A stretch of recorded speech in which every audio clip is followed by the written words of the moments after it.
Today we have Jody from I Like Her Style Vancouver joining us on the podcast. Co-founders Kyla and Jody were born and raised in the Lower Mainland.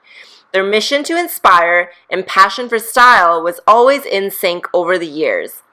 I Like Her Style Vancouver is a women's media movement that includes the Metro Vancouver-based print publication and online community and social media platforms.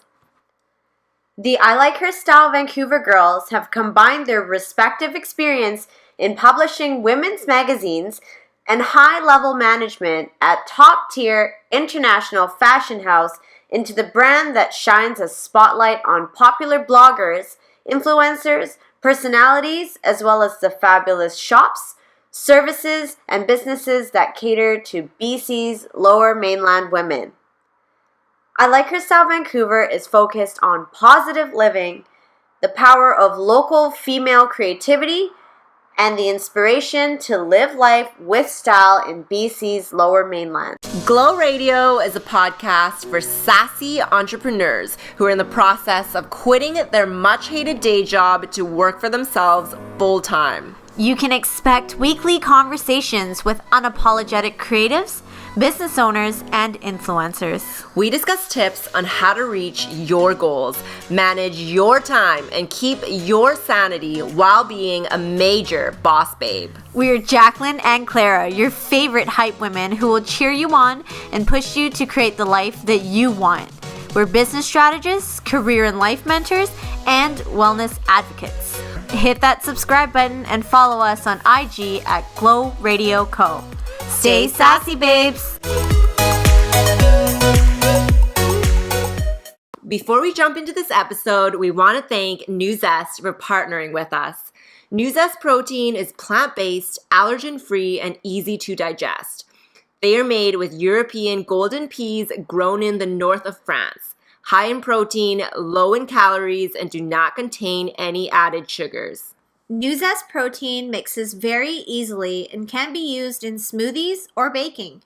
Want 15% off? Use our code GLOWUP and get free shipping over $50 at nuzest-usa.com. That's nuzest-usa.com.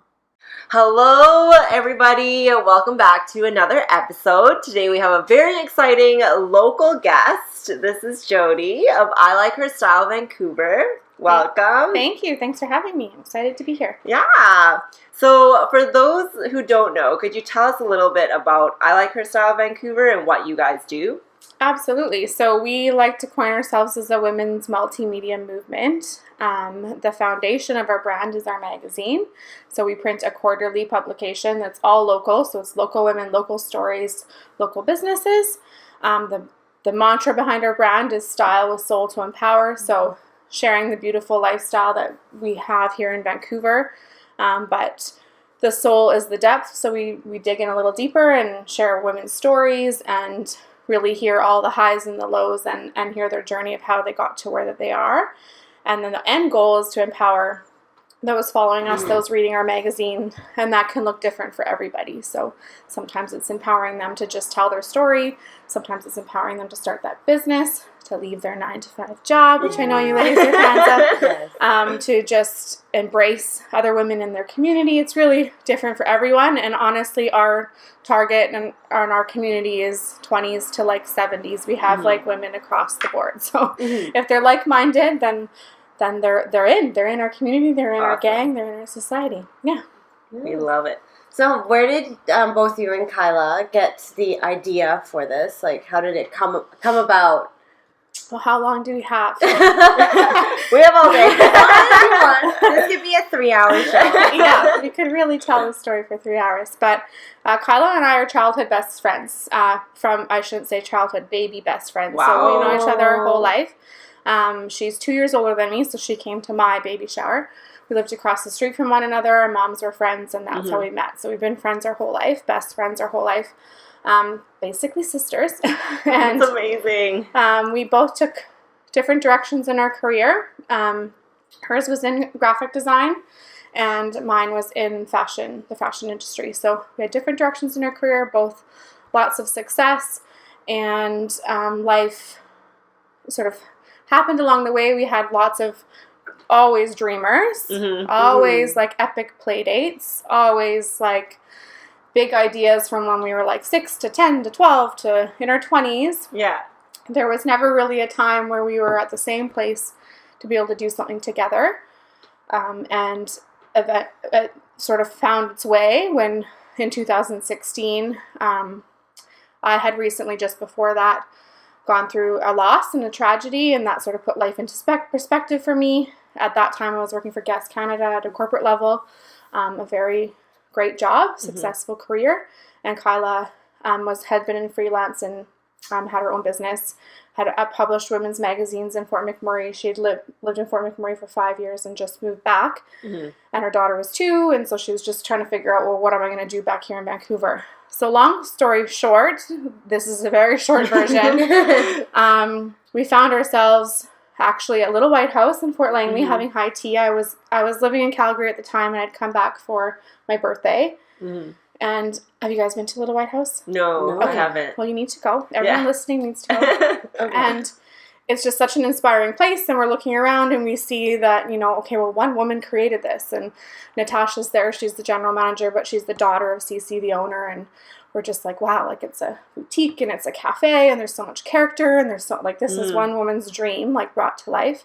So we were inspired, and we just started, like, getting back into our creative inspired zone and, like, bouncing ideas off each other, like what we would do if this was our business, or what we would want to do for business, and where we were at. And for myself personally, I was coming off of a really low time and depression and getting over grief and loss, and so I couldn't shake the fact that I was now reignited.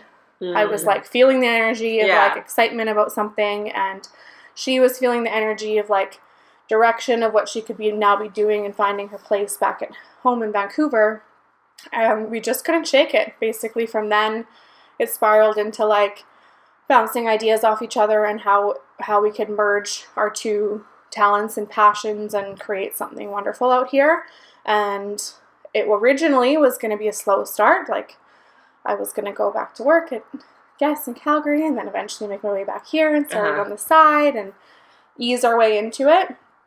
And then I went back to work or went back to talk to my boss about coming back, and I just didn't feel the same energy. Like, I just noticed that I was like, the excitement was gone, I was deflated, and I just took note of it. I was at such a point where I was very aware of my feelings and my intuition, and I just called him back and said, actually, I changed my mind.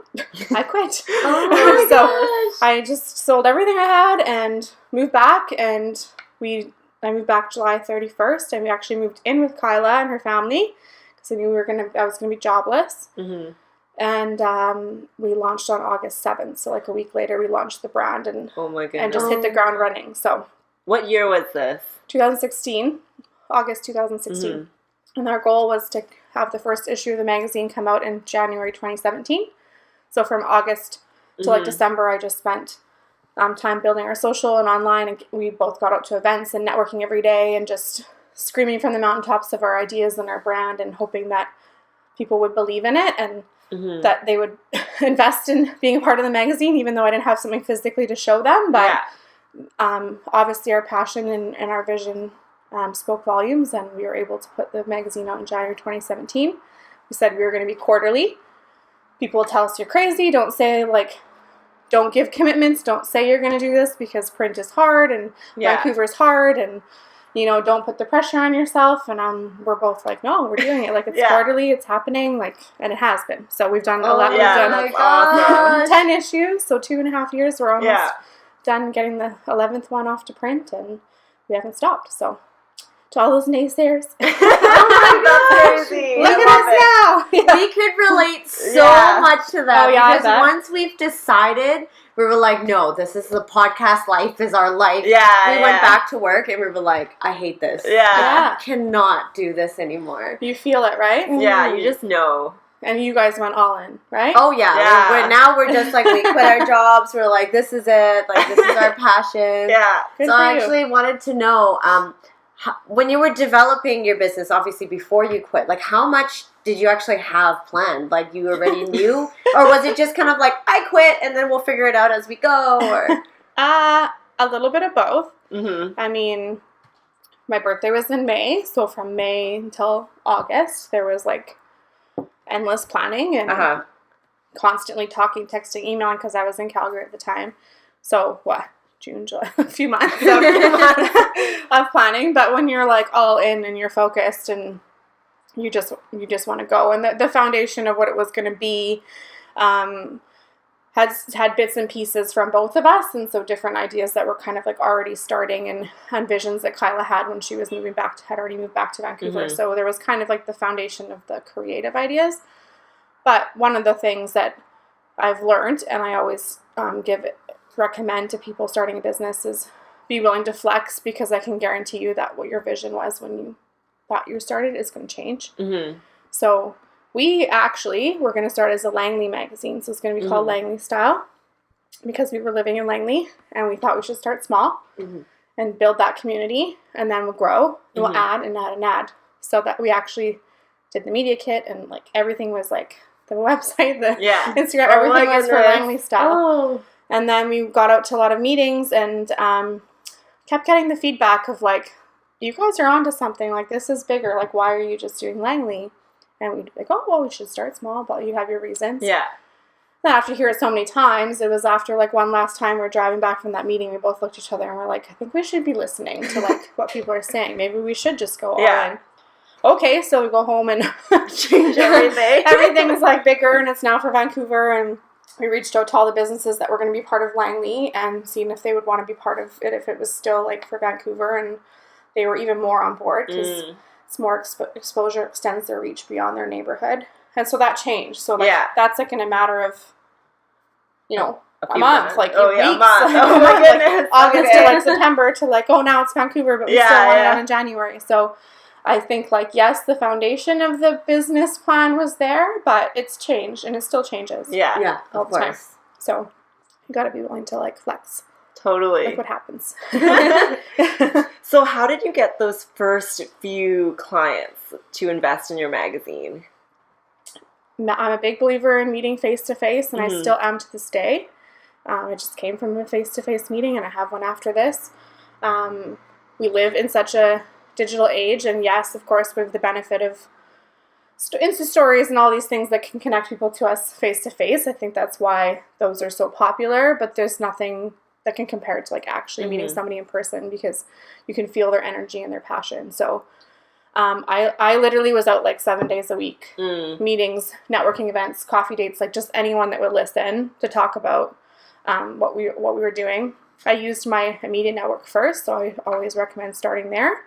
So friends, family, coworkers, anybody that I had in my immediate network is who I went to first. Yeah. So sharing with them what I'm doing and seeing if they wanted to be involved. So I did have a lot of friends, supporters of my life that had businesses that advertised in that first issue. But that's how I honestly was out like 7 days a week connecting face to face, like having them hear and see me talk about the brand and the vision and feeling the passion and the energy behind it, and hoping that they would be willing to invest in me. That's amazing. What about like all the funding? Did you have to like get a loan for your like to make sure you had everything in place for your first issue, or was it all like self-investment? Self-investment and relying on advertising. So basically that only issue was our business is still funded through advertising, so that's where our revenue is generated from. Because we were a free publication, and that was the plan from the get-go. We didn't want anyone to have to factor in a buying decision. We wanted somebody that truly was called to read the magazine and be inspired to be able to do that and not be limited based on their financial means at that time. So advertising is still our revenue generator, and so that was basically it. It was like that issue was going to come out January 2017 if there was enough advertising support to fund the printing of it. So it could have not. It could have come out in February, March, April, but it came out in January. So Yeah. And around like how many advertisers do you usually get per publication? I'd say really depends, but about like 30 or so. Okay. Yeah, each issue is 56 pages. Mm-hmm. We've kept the same size issue for all 10 of them. Mm-hmm. So it's about 30. It just depends on the different. It's like a puzzle, right? Yeah. So it depends on the size that people book, and if you're doing full page, half page, quarter page, you kind of fit it together like a puzzle. So if there's a lot of larger bookings, it could be less, and if there's a lot of smaller bookings, it could be more. But I'd say on average, like 30 for each issue. Yeah. So what's your day-to-day like now? Do you still do a ton of meetings, like 7 days a week, or is it a little bit different? So my days are different every day. Mm-hmm. I wear a lot of hats in the business, so it truly is different every day. I don't do 7 days a week anymore. I didn't after the first year. That was sort of like my commitment of a reminder of why I went into this and became an entrepreneur to begin with. A huge reason was for the work-life balance. And when you lose somebody you love, you realize how much you missed out on. Mm-hmm. And that's okay if that time was spent being truly fulfilled, but it's not okay if that's not what mattered to you, and connections and people and everyone in my life is what matters to me the most. So that was a huge factor in me deciding to do this. And so it's easy to get caught up in the hustle, as I'm sure you ladies know. Oh yeah, I feel you so hard on that. Especially when you're passionate about something, because it doesn't feel like work. So it's easy to like all of a sudden every minute of every day is devoted to that. So it was kind of like an aha of, okay, like a year in, built the foundation, and now I need to prioritize my time and make sure I have that balance for those that I love around me. So I don't do that anymore. I try to take Sundays off. That's like my mandatory day to myself or with family. Of course, we host events and stuff and things come up, but on the regular. And I try not to work weekends if I can. But my day can be anything from meetings for clients, for like sales meetings, to partnership pitches for collabs, to photo shoots, to office work, like following up on admin and financials and ad materials, to writing the articles, to editing, to social media, posting, everything. The only thing I don't do in the magazine is graphic design, so that's Kyla's expertise. So she does the finishing touches and brings it all together. I'm definitely part of the end process with the editing of that and getting our creative juices flowing together. But the graphic design itself is her. So that's basically the only thing I don't touch in the magazine. So every day is like literally different. So different. We don't get this a lot, but you are one of our guests that does have a partner to work with. So how do you get along? Like how would you split up your tasks so that it's like, okay, you do this, I do this, or is it just like whoever's available to do that, then they do it? Or so it's tough for sure. It's actually changed over the last 2.5 years. So when we started, we co-founded it together, co-owners, and split the tasks. She's creative director and I'm business director, but we wore many hats and there was a lot of blurred lines. And so everything was, 50-50 and trying to balance. And she's a mom and she's a mom of 2. And so like balancing that and her schedule and her availability. And so we did that at first. And so, it's challenging because it's like, well, who's going to take on this? Who's going to take on that? We're both very creative. We're both very opinionated. So we have so many ideas and it's like one idea can spiral into the next, and it just builds and builds and builds. So we actually, things look a little bit different now. So we've switched gears. So it's that I'm taking on the majority. So we've switched sort of like the partnership. And like I said, she just does graphic design. So that happened kind of, I don't want to say by accident, but the first summer, because she has 2 kids, so they're off school. And so she needed to be home and wasn't available as much. So we chatted about it, and she said if I wanted to take the opportunity to take on the business in the summer so she could have time with the kids. And then the graphic design just kind of works out for the fall issue that happens in like September. Yeah. So like once they're back at school. Yeah. So we did that summer, and it worked out. Like, yes, it was more workload on me, but it was at least I just had myself to answer to. And she was able to have the space to be with her family and her kids, and then do the part that she loves and is so crazy talented at. It was graphic design and creative. So that was like sort of an accidental test of that. And then we continued it for a couple issues, and then we went back to the old way, and then kind of realized that there really can only be sort of like one owner, but she's still an owner, she's still a co-founder, she's still such a part of it. So it's like it's always hard for me to explain, because I don't want to like discredit her, our partnership, or like what she has involved in it now. But essentially, I'm the final say, the decision maker, the owner now, how we are now. So, and I'm grateful, so grateful for her, once again, flexibility with that, for her being able to like and have no pride or ego involved in it, and being more like, this is just the best decision for our business and for our lives and for our goals. So that's changed. So it started as 50-50, and it's not like that anymore. We still do work so closely together. She's co-founder, she's still, part owner. But yeah, that's it. It's hard to have two owners, because it could be butting heads, and and it's not even necessarily butting heads. It's just you have so many great ideas, and sharing the workload of who takes this on, and did you answer to that email, or should I answer to that email, or just small things like that take up a lot of time. So that's what I mean, that like I have way more tasks on my plate, but I can plan my time accordingly. Whereas before, if I had a great idea for the business or initiative that I wanted to do, I'd have to find time to talk to her.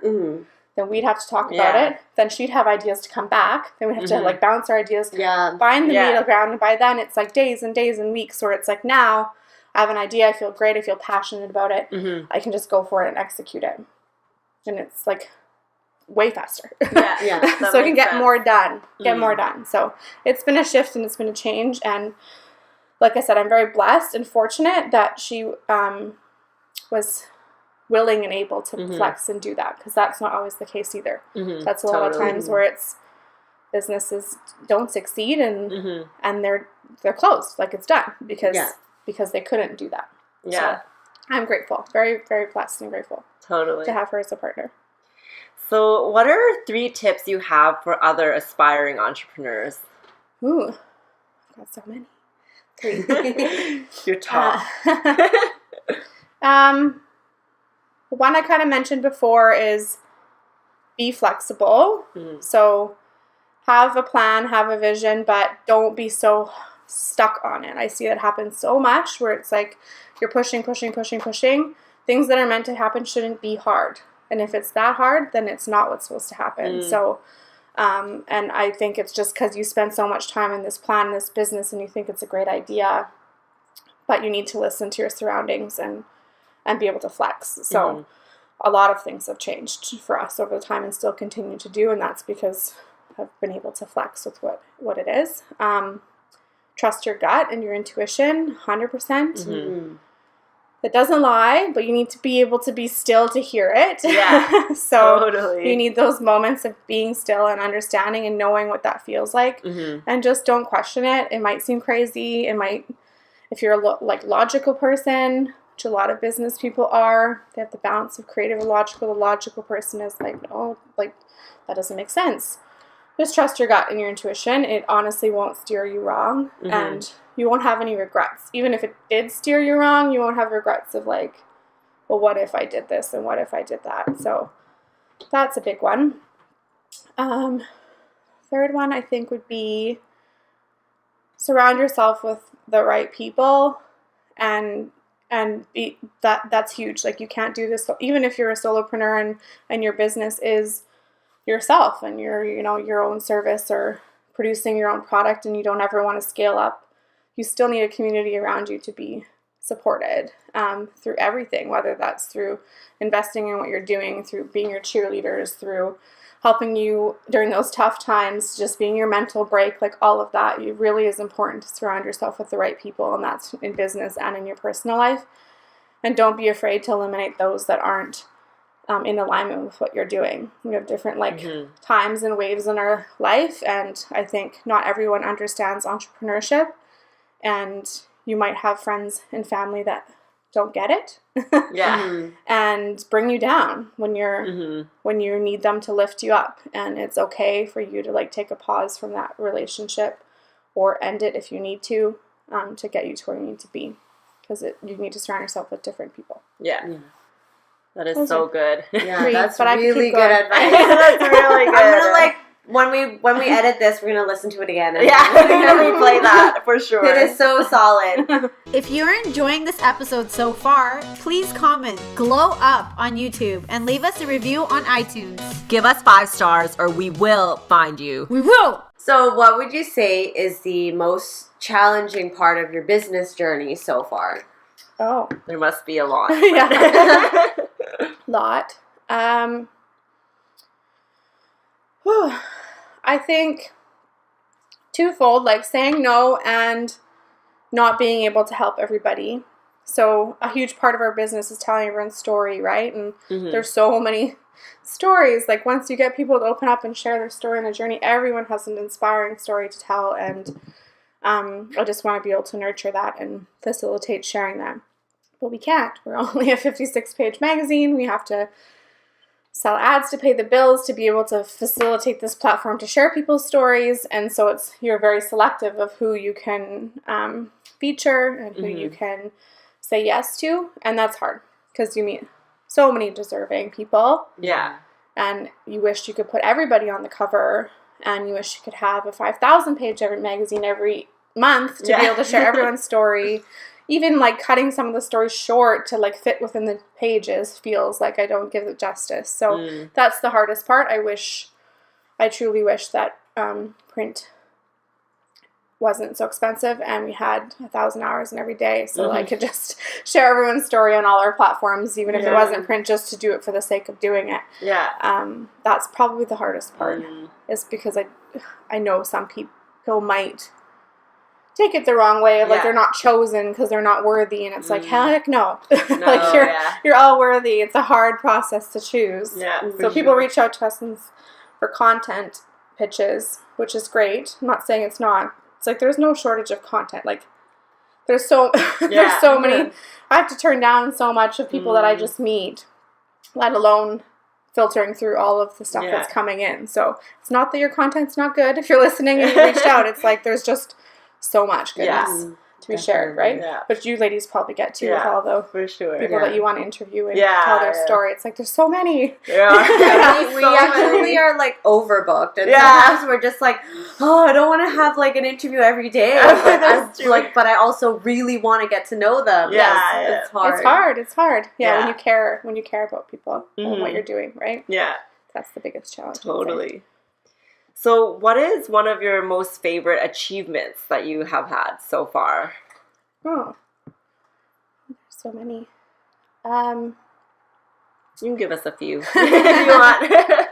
I think it was pretty cool. In February, we had a pop-up shop at Willowbrook Mall, and that happened to be at the same time that our 2nd year anniversary issue came out. So Kyla and I were on the cover. We finally made the cover of our own magazine. See? We don't even have time to put ourselves in the magazine. We're always the first to get cut. We've thought so many times of putting ourselves on the cover and sharing our story, and we always cut ourselves.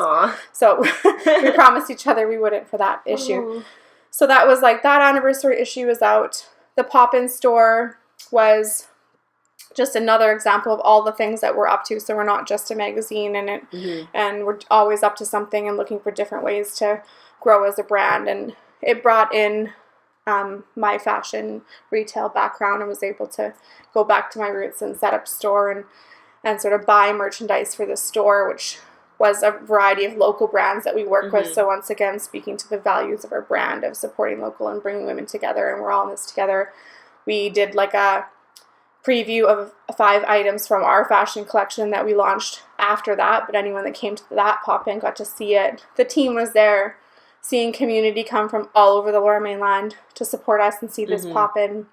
it was kind of like everything was happening in one space, like a store, product launch, magazine celebration, 2-year anniversary, like partners, collaborations, followers, family came out, friends came out. Like it was really cool to be like, wow, like here we are. Who knew? Once again, who knew that that's all the different aspects and facets we'd have within the brand and the community that we'd be so grateful to be supported by. So that was a recent one that was a special achievement. Yeah, that sounds so fun. Yeah, it was like, fun. Amazing. It's actually featured in this current issue that I gave you guys. Okay, awesome. Good. We'll definitely check it out. Is there anything that you would do differently if you were to start again? Well, I'm a big believer in no regrets and that everything happens for a reason. So with that mantra and mindset, then the answer should be no, right? That it all happened for a reason and it happened how it should. I'd say just in the moments of doubt to just never have like doubt throughout it all. And that's part of it. Like we're human and you know, the life of an entrepreneur, there's always those quotes and stuff where it's like, you're like, on a high, and then the next day you're like, oh my God, what am I doing? My life is over. That is our life. Like, that's the life. Like, so I'm like every entrepreneur. There's not every day is like sunshine and rainbows and success. But I guess just don't let those moments of like doubt creep in too hard, or once again, just follow your intuition. Because there's been times where it's slowed me down, for sure. That's good. Yeah. Do you have any future goals for I Like Her Style Vancouver? Oh, yeah. We always do. Tell us about them. It never ends. We're always up to something. So continue to grow the fashion collection and work on product collaborations and stuff like that. That was always part of the plan from the get-go. Once again, with my fashion background, and Kyla has always had a love for it too. So, but we wanted to start the magazine and build the community first and really figure out who our community was and sort of interject that when it seemed best fit. So for sure, continue to focus on that and continue to host regular events that really just brings our community together into life and face-to-face. And I like to say makes everyone jump off the pages and into real life and from the magazine. So I would say more events, the fashion collection, and who knows, maybe even expand on the issues. But a big goal would be to keep the print alive. So print is not cheap. You know, it's a huge reason and influencer why it's dying, so to speak, but we don't feel that that's true. We feel like there's a place for it. It actually has this sort of nostalgia and special quality about it now because it's not so saturated. I do actually believe that it's going to completely take a turn and people are going to want to go back to having that product in their hands. So my goal would be to be able to keep print alive. Yeah. And they keep increasing the costs to print every couple months. So that would be my goal, to be able to still have the support and to be able to still finance that. And trust me, we get all the time, like, why don't you guys just go online? You know how much more money I would make if we went online? Like, a significant amount. Can't be that candid on here, but I'm telling you that it would be almost double like what we make. Wow. Like it's significant. A huge investment goes into print. So I do want to share that because there's so many people that value and love and cannot wait to get their hands on the next print magazine and love what we're doing. And so that's why I want to be candid about that, because if you love it, we need the support to be able to keep it alive. That's the reality, because it's not cheap. So that's a huge goal, to be able to keep the actual print magazine alive and not have to go online. That's good to know. That's amazing. Like, thank you for sharing your story so much. So now we're gonna we're gonna take away the business part now. Yeah, some fun. A few questions just to get to know you a little bit better. So how do you manage your work-life balance? Obviously, you mentioned you became an entrepreneur so that you could have a little bit more balance. So how do you practice self-care?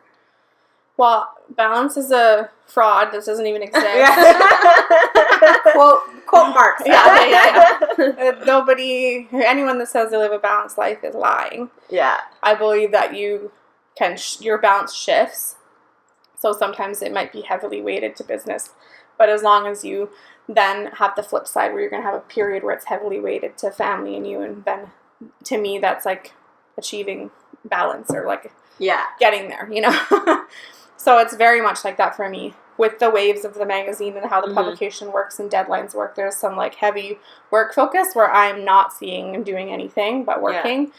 But then I also make sure that during that time when I could be taking a step back, although there's always something to be done with the business, reminding myself, now this is your time to do you. Yeah. And take a pause. And yes, it would be great to be productive with that time for the business, but it's not what matters in the end. In the end, this is just a business. So the Sundays are important to me. Not missing any special occasions like birthdays and anniversaries and holidays. Taking time off when I'm off, I'm off. Like if I'm away for a weekend or vacation, I'm off. Like my email's off. I don't check my phone. I don't go on social media. I don't post anything. I'm like in the zone and present with wherever I am and whoever I am. And I try to give myself days like that when I feel like I'm getting burnt out. I'll interject those days of being like, okay, this weekend I'm not touching my phone at all. And I'm not looking at my email at all. Yeah. And it can all wait. So it's hard to do. But once again, it's listening to your intuition and just knowing when you're starting to feel burnt out or icky or like you're not really investing in yourself. Especially now being pregnant, I've had to be way more aware of my body and needs of rest and all of that. Yeah. That's been hard. I bet. Because you just want to go, but you're like, no, I really should not. Yeah. And I have been going this whole time. To much people's surprise, they ask me how that's happening, and I have been what you see on. So I am go. Yeah. But it's really hit me over this last week. I'm in my like final month, and it's really hit me where I'm like tired and drained and sore, and I just don't have it. I can't last for like a full day, and I just like physically can't do it. Yeah. And so it's been a big adjustment because I'm not used to that at all. Oh man, yeah. But I have to remind myself that it's not just for me; it's also for my daughter and my baby. So. It's a good wake-up call. Yeah, for sure. So second random question, what is one of the most courageous things that you've done? Starting this business. Oh, yeah. Yeah, for sure. Like, I had a great career, a successful career, but I was also coming off a time of taking time off work, medical leave, like I said, coming from rock bottom. So I spent all my savings. We didn't have a business plan of knowing that the money was going to be coming in and being generated by any particular deadline. It was all up in the air. You know, selling what I have, moving in with my friend and her family. I've always been independent. I've lived on my own from a very young age. You know, paid for university, like worked from a very young age. So it was different for me to be 30. That time I was 31. Moving in with a family, having like being a roommate and having to move into someone's house and not knowing financially where I was going to be and not having leaving my career, and everyone is supportive of me, but I had a lot of family and friends that were like really worried, that I was just making this wrong decision and that I left a great career and stability and in my 30s and all that stuff. Yeah. So it took a lot of courage to just dive all in and go for it with no reassurance of what was coming around the corner. But it was like, what's the worst that can happen? I fail and I go back and get another job. Exactly, at least I know that I tried, right? So yeah, I'd say that took a lot of courage for sure. Yeah, I feel like we definitely are kind of in the middle of that now. we're yo-yoing all the time. Yeah. I'll be like, oh my god, like what are we doing? And then the next day we're like, it's fine. It's so easy. We got this. Like, you know, the most successful business owners that I've met have told me that it seems to be within that like 5 to 7 year mark of when you really hit it big and you're comfortable and success comes. And I've listened to that so many times over this last 2.5 years. And I always replay that in my mind because you can, like, I'm with you. There's times where you're like, what am I doing? Especially bringing a child into this world and there's whole other responsibilities. It's not just me, right? So, but I always remind myself that those people, a lot of people I look up to and admire, really hit their sweet spot at 5 or 6 years. Okay. We're So looking we got forward some to it. time. I'm So looking forward keep to that. thinking of that it's like doesn't happen overnight, and that's why a lot of businesses aren't successful and fail and close because they can't get to that point. Yeah. And it's not easy to get there because you got to go through some ugly times. For sure. We'll push through. Yeah. We got this. You got this. We got it. You got it. So our last random question. When you're having a bad day, what do you do to make yourself feel better? Get outside and go in nature. Nature is my happy place. So go to the beach, go for a walk, go to the forest with my dog, with my fiance, with friends, family, or myself, whatever I feel called to do at that time. But it's like get outside, disconnect from everything else, but just be one with the nature that we're blessed with. That's good. I know. Luckily, we're in Vancouver, so Yeah. we have a nice backyard here. We do. We're very it's blessed. Beautiful. Very blessed. Alrighty, so we're in the final part of our podcast where we do a this or that lightning round. Those are fun. But I'm a Gemini, so I have like two sides to me. Oh! Sometimes it might be like both. Yeah. Alrighty, okay. So here we go. Oh, this is funny. Number 1, broccoli or green beans? Ooh. Green beans, if they're spicy, like spicy green beans. Like in a season. Yeah. Oh. Or just, pickled green beans. Yeah. Number 2, credit card or cash? Credit card. Number 3, bar soap or shower gel? Oh, both. But if I had to choose, shower gel. Okay. Number 4, beer or wine? Oh, it depends on the day. Well, I'd wine. Wine. Number 5. Right now, any of it would be good. Again, like right now. I know. It's been 8 months.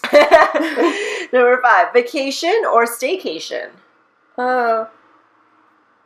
Vacation with a staycation vibe. Ooh, Does that make sense? Okay. Like a go more somewhere, homey, like go to a casino, yeah. but like be chill and doing as if you're at home doing That's nothing. good. Number 6, gummy bears or gummy worms? Bears. Good answer. That's a right answer. Number 7, hard shell or soft shell tacos? Oh, soft. Oh, Yeah. hard falls part. Like, I like soft too. Yeah. Number 8, sunburn or mosquito bites? Oh my god, sunburn, mosquito bites, mine just like welt up. But look, I'm peeling from my sunburn from my baby shower. Sunburn. Number 9, beach or mountains? Oh, that's hard. Probably beach. And last one, never brush your teeth or never brush your hair? Oh. That's a good one. It's so hard. Never brush my hair. That's I don't every day anyway. I hardly brush my hair. Like, did I brush I it can today? imagine not brushing my teeth. Yeah, you like, just would feel it's like gross. the hair, like whatever, just Whatever, turn into yeah. like dress just wear or a something. hat or something. Yeah. You're good to go. You're fine. You can't just like take mints all the time. But it's still not clean. Yeah. I just would, like, I'm just thinking of that. Yeah, no, I'll have a rat's nest on top of my head to brush my teeth. So thank you so much, Jody, for joining Thank us. you. We really appreciate it. Yes. So you can find Jody on I Like Her Style Vancouver. So what would be your handle where everyone can find you at? Just as you said it. So I Like Her Style Vancouver on Instagram. Our website is ilikeherstylevancouver.com. It's I Like Her Style Vancouver everywhere. And on Perfect. YouTube, it's I Like Her Style channel. Perfect. And where can we find the actual magazines? So we have rack locations across the Lower Mainland. So once again, head to our website and click on the tab rack locations. You're going to see tons scattered all over the Lower Mainland. And then we distribute them at our media partner events, our events. So if you want magazines, come out to our events, and then you get everything all at once. Awesome. Yeah, so let's keep the paper publishing alive, Yay! people. Everyone Yay! support. All right, thank you. We'll see you next time. Bye. Thank you for listening, Glow Babes. Give us our 5 golden stars on iTunes and we'll be your best friends, I swear. And please share this episode with your babes that need some glow and will benefit from this. Thank you.